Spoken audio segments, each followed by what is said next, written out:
Russia সম্প্রতি ইউক্রেনে একটি নতুন ধরনের হাইপারসনিক ক্ষেপণাস্ত্র ওরেশনিক ব্যবহার করেছে। এই ক্ষেপণাস্ত্রটি অত্যন্ত উচ্চগতি সম্পন্ন এবং শক্তিশালী। নতুন এই ক্ষেপণাস্ত্রের ক্ষমতা উদ্বেগ বাড়িয়েছে পশ্চিমা বিশ্বের। বিস্তারিত দেখব ডেস্ক রিপোর্টে।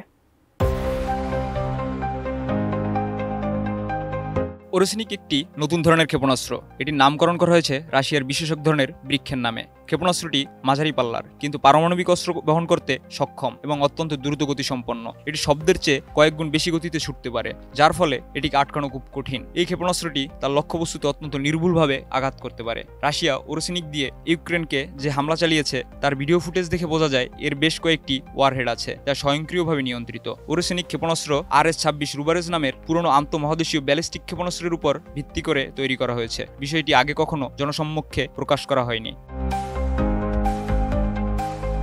রাশিয়া প্রেসিডেন্ট পুতিন এক ভাষণে জানান, ওরেশনিক ক্ষেপণাস্ত্র শব্দের চেয়ে 10 গুণ গতিতে ছুটে যায়, অনির্দিষ্ট লক্ষ্যবস্তুতে আঘাত করতেও সক্ষম। পুতিন আরও বলেন, যুক্তরাষ্ট্র ও তাদের মিত্রদের কর্মকাণ্ডের উপর ভিত্তি করে এ ধরনের মাঝারি ও স্বল্প পাল্লার আরও ক্ষেপণাস্ত্র মোতায়েন করা হবে কিনা সে সিদ্ধান্ত নেবে রাশিয়া। এই ক্ষেপণাস্ত্র উৎপাদন চালিয়ে যাওয়ারও নির্দেশ দিয়েছেন তিনি।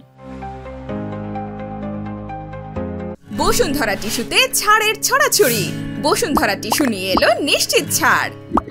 বিশেষজ্ঞরা মনে করেন, ইউক্রেনের হামলার জবাবে পরীক্ষামূলকভাবে ক্ষেপণাস্ত্রটি ব্যবহার করেছে রাশিয়া। এ নতুন এবং শক্তিশালী অস্ত্র ব্যবহার করে রাশিয়া বিশ্বকে তার সামরিক শক্তি প্রদর্শন করেছে। রাশিয়া এই ক্ষেপণাস্ত্র ব্যবহার করে যুক্তরাষ্ট্র এবং তার মিত্রদের ইউক্রেনকে সমর্থন করা বন্ধ করার জন্য সতর্ক করেছে।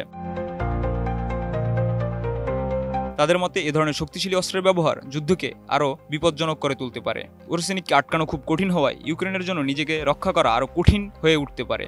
যদি এই সংঘর্ষ আরও বেড়ে যায় তবে অন্যান্য দেশেরও এ যুদ্ধে জড়িয়ে পড়ার সম্ভাবনা রয়েছে।